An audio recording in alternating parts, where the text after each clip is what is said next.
Today I had a good meeting with our architect and our MEP, which is mechanical, engineering, plumbing. They're an engineer and they're required to do, in our case, all our electrical hookups and everything for the whole store, as well as our plumbing, our water lines, things like that in the actual store itself. And right now we're putting together the construction documents to submit to, in our case, the county for approval, so we can actually start pouring concrete and building this thing. But the details matter here. So in just a minute, I'm gonna cut to some of the call that I had with them. Maybe you learn something interesting. But real quick, I wanted to show you some actual, I guess, deliverables that I've actually made for RoadRunners. This is the kind of work that I have to do a lot, I enjoy doing.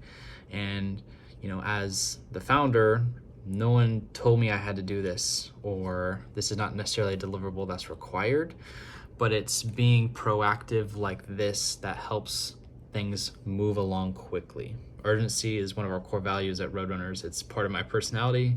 It's why I'm creating a speed-based brand. I care about this kind of stuff. So basically, part of our architectural contract that I have with my architect is we have a food service consultant that's wrapped into the contract, and they're supposed to help us pick out equipment, talk through operations, as well as communicate with the MEP on electrical hookups, water hookups, things like this. Now, obviously I have an operational background, and so does Jordan. So we've thought through every inch of the store already. We just went out in the parking lot with some chalk and drew up the dimensions. And I did that in my hotel room when I was working my last job for a little bit too, getting every little detail perfect. So his services have not come into play too much, except now it's coming to the point where the MEP really trying to get the ball rolling so we can get those permits submitted in the next month. But he needs all these hookups and details about our equipment from this food service consultant before you get started. Now, my food service consultant seems to not have a great sense of urgency, nor is he super knowledgeable from what I can tell. So I have gone ahead and just put the whole package together because I don't want to wait. I just want to get it done and get that off to the MEP so he can get rolling, because every day that I can move faster is a day sooner that we can have the store open and we can, get the business actually going. All right, so what I put together here was a folder in something called Proton Drive. It's a Google Drive, but in my opinion, better. And I made a folder with everything that my architect, the MEP, the food service consultant, or really anyone who's helping get this project built, it'll be very helpful for them, including the contractor when we hire them and get going on that, which will come in the next couple weeks. But basically, I put together a big drive here with all of our equipment. So I went ahead and downloaded all our spec sheets for the major pieces of equipment that are pulling electricity, because some of these need to be hardwired into the walls. But overall, we're trying to determine how much electricity we're going to use on a daily basis. So then we know what size electrical transformer we need to order. We have to get all this information to the county. We also have to get it to the, in our case, CenterPoint Energy, which is our energy provider. We have to get them this information in detail so then we can get approval to put electrical transformer on the power pole so that we can get power to our store. So what I went ahead and did as well is I put together a document that has all the links to our equipment, and then I go ahead and put a legend, and then I made a map for that for anyone who, in this case, the MEP, so he knows, hey, this is where all our electrical is going, and this is where all our water is going. So something like this would be helpful for him, because he knows, okay, we have a water-cooled ice machine, so I know I'm going to need water over here.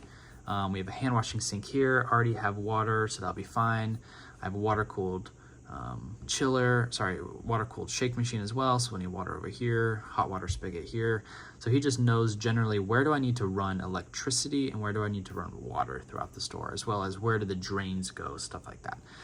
So this is something the consultant probably should have done and probably will do if I'd given him another day or two to do his job, but I don't mind jumping the gun and doing it myself to save on time. I'm completely fine with that.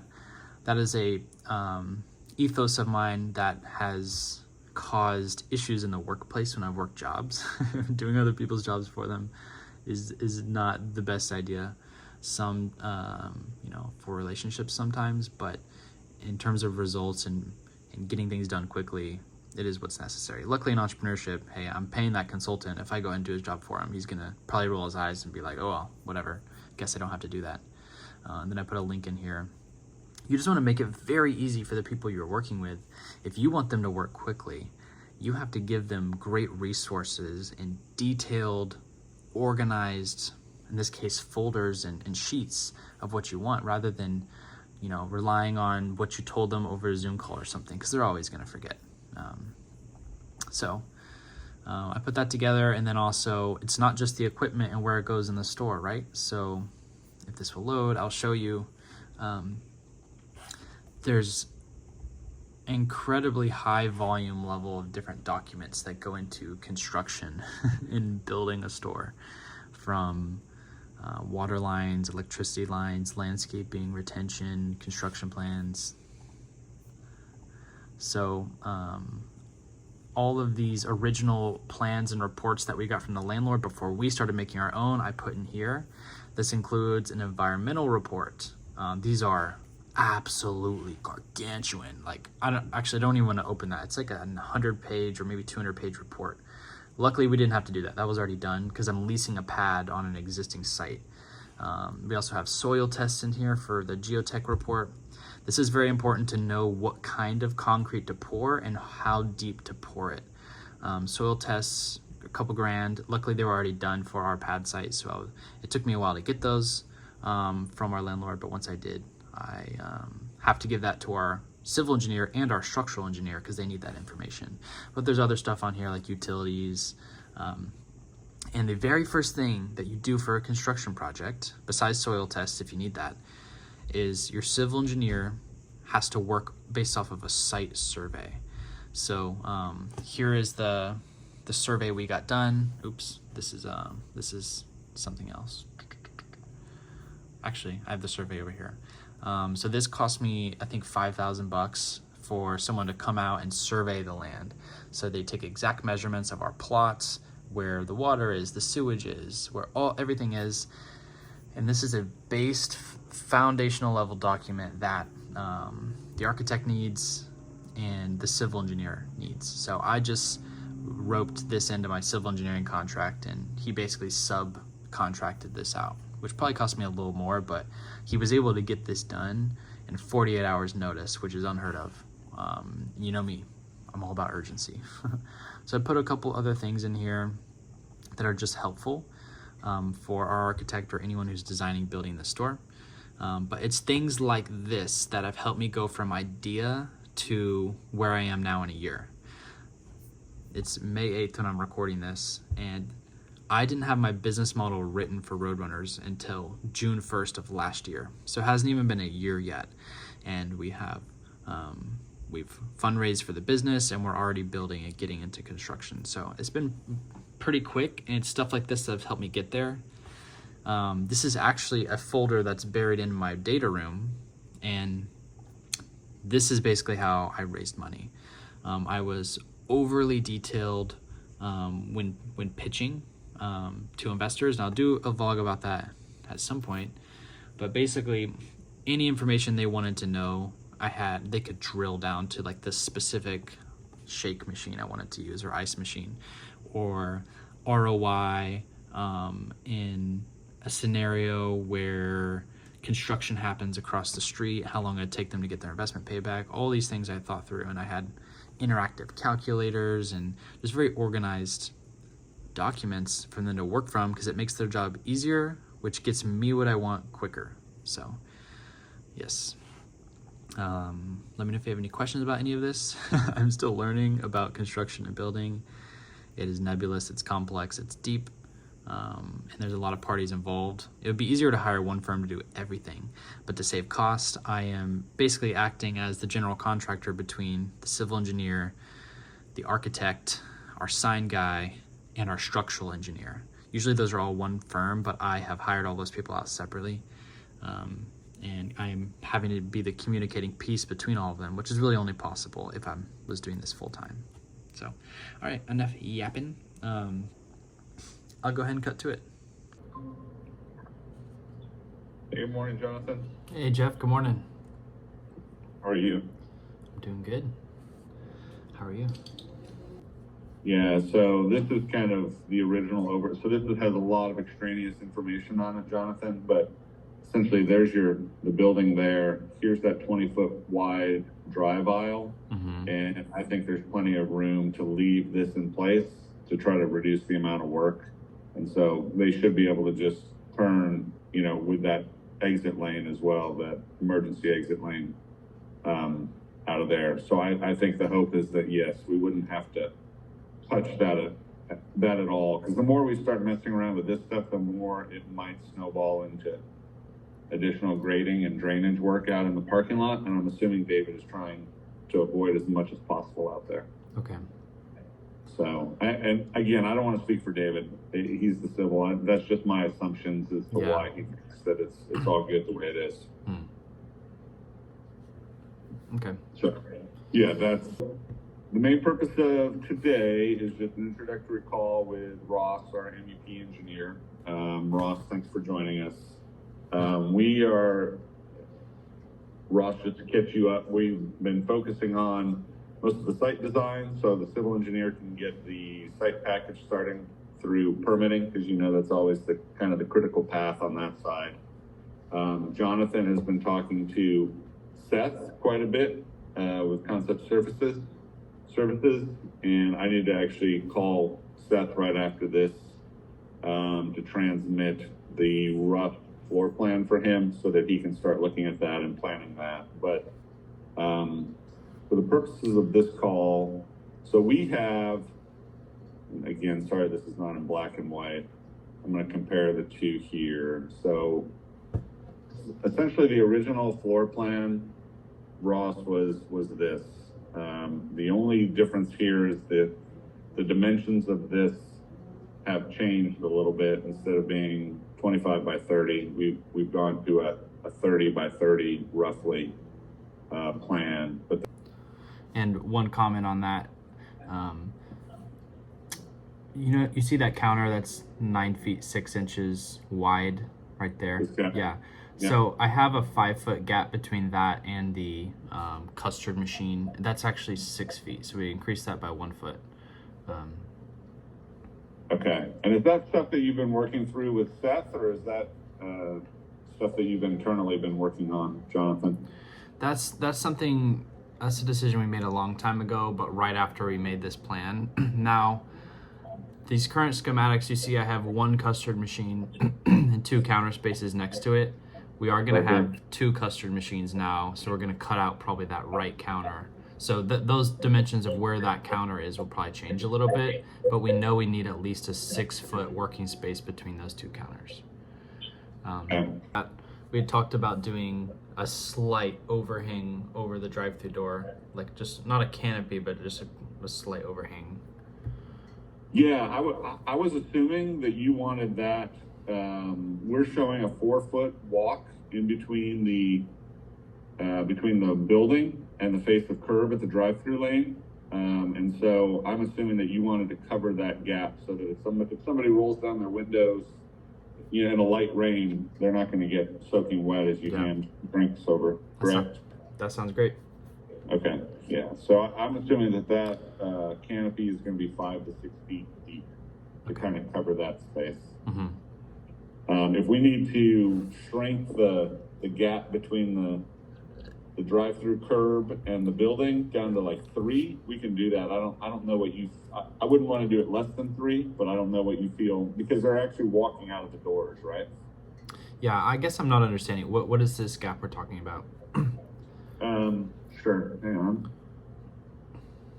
So if the car pulls up here, I'm assuming that your staff is in the building, they step out, they hand it to the person in the window. So I've got 4 feet from this line to the face of the building.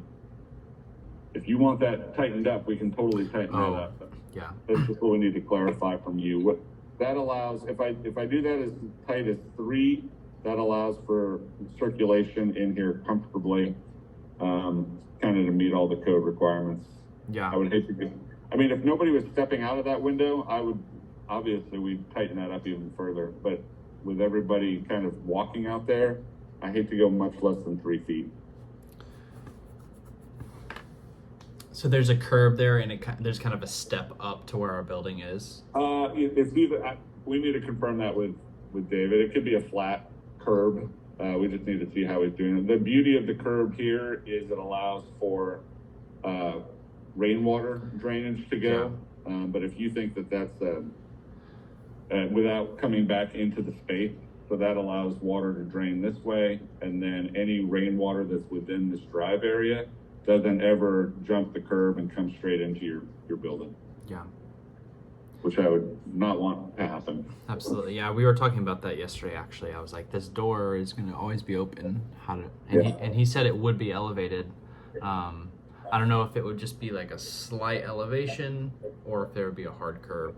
As far as this gap, I mean, I'm hearing what you're saying, and I'm kind of going back and forth on it. Obviously, it's easier for us operationally if there's a tighter gap. Okay. But some kind of gap is still helpful. All right. Well, then we'll tighten it up I'll talk to David and we'll tighten that up to 3 feet. Okay. That sounds good.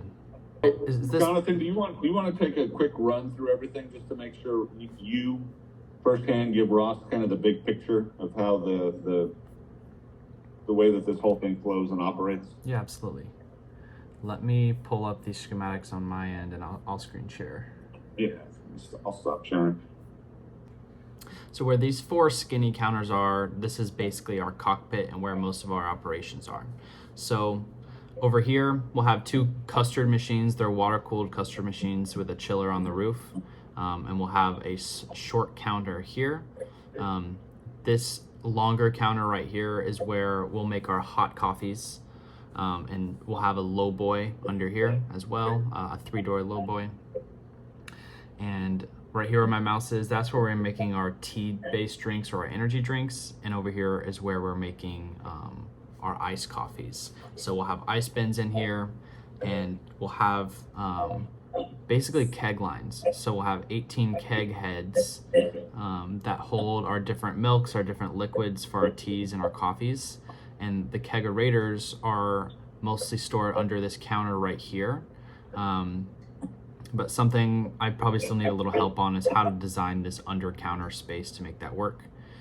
But basically we have 4 positions. We'll call them like tea, iced coffee, hot coffee, and ice cream. And when the team member in this position makes the drink, they put it on their corresponding counter.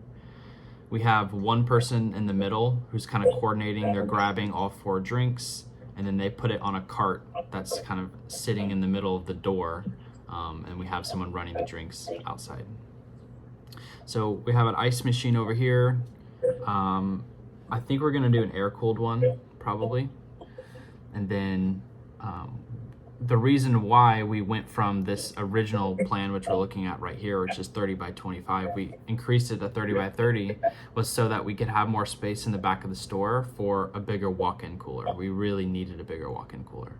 So I think the one that I have picked out is 7.5 by 11, I think. And we also wanted a slightly bigger bathroom, slightly bigger office.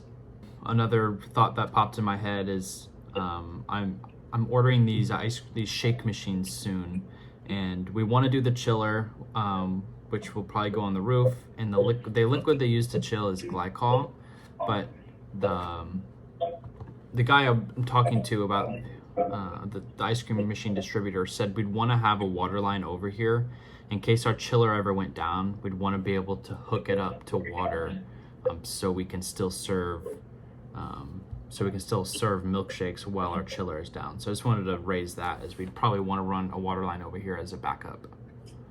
Okay. Are those custard machines kind of a, are you purchasing those, or are those being provided by a company that's going to maintain them, kind of like an Ecolab does with dish machines and other equipment? We'll see. So I have a couple meetings later this week with different dealers. I want to lease them so I can get basically the full warranty, like where the mechanics will come out and work on them whenever. Yeah. But it just kind of depends on the economics. But my goal is to lease them. Okay. But this is the machine that we'll be using. And is this something that you've been coordinating with Seth, or is this something that you've been doing? You know, Seth and I haven't really talked specifics about any equipment yet. So I guess once he gets that floor plan, we'll probably actually dive in and really start talking. Okay. All right. I'm sorry. I thought you guys were working on the equipment list. I know the floor plan is one thing, but I thought you guys were working on that other stuff. I sent him this a long time ago, so I have all the equipment identified, and he has this link. So yeah. Okay, I'll give him a call right after this. Cool. I want to kind of see what he's done on that, because that's essentially Seth will be coordinating a lot of those rough-in locations for Ross. I mean, it's good for Ross to hear all of that stuff, but we're somewhat reliant on Seth getting some of that stuff shown in his rough-in drawings. Yeah. The keg system is something I have no experience with in my previous roles, and I don't know exactly how to do it. I've identified how many kegs we need, the keg heads we can use, where I don't know where we should put the nitrogen tank, but it needs to be nearby. I've identified a tank we can use, but that whole system I'll definitely need his help on. Okay. We will. So you're doing for the kegs, you're doing nitro and CO2, but you're doing nitro and CO2. Normally we do CO2 almost always, and then nitro sometimes gets introduced for like nitro coffees and things like that. Okay, well maybe we don't need nitro then. We only need basically the vehicle to push it through the lines.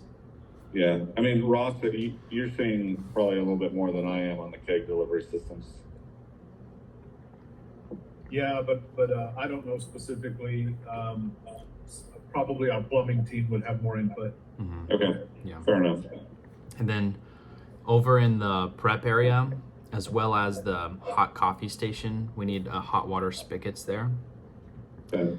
And in the hot coffee station, I've never seen this, but I'm wondering if we can get a hot water spigot where we can control the temperature ourselves. Because basically we use these flash frozen coffee pucks, and we put them in the cup, and then we pour the hot water over them. That's how we make our hot coffee. And we'd like to be able to pick the temperature. If there's like a digital screen or something, that'd be ideal. That might be a Seth question too, but I would start with Seth. Yeah. And then if he has any like hot water availability options, then it go over to us, and then we can work together. Go from there.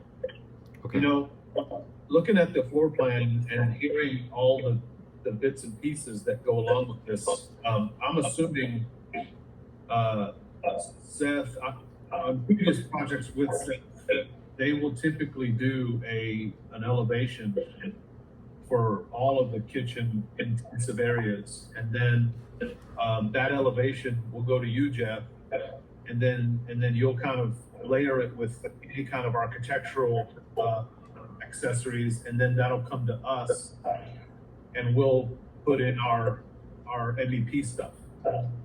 Is that how you see this going? Yeah, no, I would assume the same. I mean, Ross, because this is pretty much just a commercial kitchen without any customer interaction, I mean, we're assuming that there's not going to be a whole lot of architectural layers over the top of that. We're talking about FRP on the walls finishes, is what we've talked about with Jonathan, no tile or anything like that. So other than coordinating some blocking locations, which Seth probably also does as well on his elevations, I would assume the equipment itself would all be drawn by Seth, with little coordination from us. So I think the biggest critical path here is just getting Seth up and running as quickly as possible. I mean, I can get him the plan background so he can start placing everything and seeing where he is on the equipment. Jonathan, he might have done a little bit of work on that list to kind of transition that over. I just need to see where he is on that. Okay. And when you talk to him, you can let him know I'm ready to meet today, tomorrow, whenever. Yeah, for sure. No, I want to get him back up and running because that's kind of the critical path to make sure that Ross has everything he needs to start running. Okay. Is once he gets everything he needs, he's trying to turn everything around in about 4 weeks. Great. So is Ross what we talked about? I'm not trying to put words in your mouth. Yeah, no, that's fine. And in that's kind of what I was hoping for was some sort of, time schedule. So if we have 4 weeks, we basically need to know that information the end of week 1. Yeah. Well, I'm thinking about it now, and we're scrappy, right? We're frugal. We have a fixed amount that we've raised. I think on the AC redundancy, let's pass, because I'm thinking if it happened, I would probably go get like an independent unit and get it in the store and get that one fixed as fast as possible. I feel like there'd be other things I could do at the moment, but there might be other redundancies that we just have to have, like the custard machine, as well as I don't know what kind of Wi-Fi backups there are or temporary blackout backups, things like that might be needed. From us, I mean, if you wanted to prevent power blips, we could integrate a UPS. Some of our restaurant chains are asking us to keep their POS systems online, for example. Yeah. And I guess because they reboot, it can cause some issues if you're in the middle of sales. So we actually will.